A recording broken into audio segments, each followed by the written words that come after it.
വകം മിൻ മരീലിൻ ആശ ദഹ്റൻ ഇലാ ദഹ്രീ. ഇവിടെ ഇരിക്കുന്ന നിങ്ങൾ ചിന്തിച്ചിട്ടുണ്ടോ? തുഅമ്മീലു ഫിദ്ദുനിയാ തവീലം വലാ തദ്രി.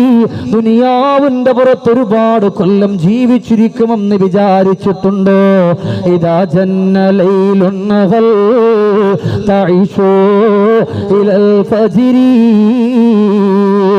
പ്രഭാതമായാൽ പ്രദോഷത്തിലേക്ക് എത്തുമെന്ന്, പ്രദോഷമായാൽ പ്രഭാതത്തിൽ എത്തുമെന്ന് നിങ്ങൾ വിചാരിക്കുന്നുണ്ടോ? അല്ലാഹുവേ വകം മിൻ സ്വഹീഹിൻ മാത മിൻ ഗൈരി ഇല്ലതി വകം മിൻ മരീദിൻ ആശ ദഹ്റൻ ഇലാ ദഹ്രീ.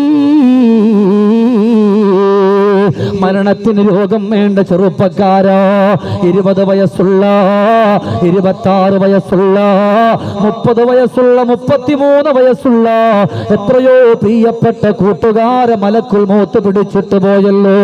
ഇതുപോലെ അതിന് വേണ്ടി കടന്നു പോകുമ്പോഴാണ് ഒരു ആലിമായ ഒരു ഫൈല് വിളിക്കുന്നുണ്ട്, ഉസ്താദേ നിങ്ങൾ പോകുമ്പോ ഇത് വഴിക്കാണ് പോകുന്നത്, ഒന്നെന്റെ വീട്ടിൽ കയറി വന്ന് ദുആരക്കുമോ?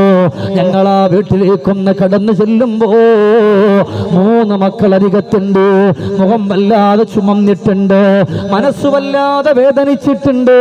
അദ്ദേഹം പറഞ്ഞു, ഉസ്താദേ ഞാൻ അവിടെ നിന്ന് ദറസെടുത്തുകൊണ്ടിരിക്കുമ്പോ എന്റെ ഉപ്പ വിളിച്ചിട്ട് പറയാ, മോനെ പെട്ടെന്ന് വീട്ടിലേക്ക് വരാമോ?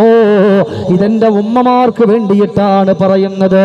മോനെ പെട്ടെന്ന് വീട്ടിലേക്ക് വരാമോ? അങ്ങനെ വീട്ടിലേക്ക് ഞാൻ ചെല്ലുമ്പോ എന്റെ കണ്ണ് പോലും വിശ്വസിക്കാൻ പറ്റാത്ത കോലത്തില് എന്നെ യാത്രയച്ചെന്റെ പ്രിയപ്പെട്ടവളെ വെള്ള തുണി കൊണ്ട് പുതപ്പിച്ചിട്ടിരിക്കുകയാ.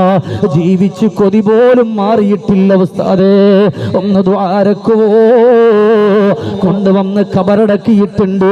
എന്റെ സങ്കടമേതാ, ഈ 6 മാസം മാത്രം പ്രായമുള്ള കുഞ്ഞിനെ ഞാൻ എങ്ങനാണ് പോറ്റി വളർത്തേണ്ടുന്നത്? അവക്കെന്ത് പറഞ്ഞാലാ മനസ്സിലാകുന്നത്? അതുകൊണ്ട് എന്റെ മക്കൾക്ക് വേണ്ടി ദുആരക്കോ. അങ്ങനെ ഞങ്ങളെല്ലാവരും അവിടെ ഇരുന്ന് ദുആരക്കാൻ പോകുന്ന സമയം ഉസ്താദ് പറഞ്ഞു, വേണ്ട, അക്കാണുന്ന പള്ളിക്കാട് കണ്ടോ, ഇതിന്റെ തൊട്ടടുത്താണ് ഖബറുള്ളത്, നമുക്കൊന്ന് പോയൊന്ന് ദുആ ചെയ്തൂടെ? ഞങ്ങൾ അങ്ങനെ തീരുമാനിച്ചു. കുഴപ്പമില്ല. 12 വയസ്സുള്ള 19 ജുസു മനപ്പാടമാക്കിയ മൂത്ത മകനുണ്ടല്ലോ, അങ്ങനെ ഞങ്ങൾ ഒരുമിച്ച് പോവുകയാ.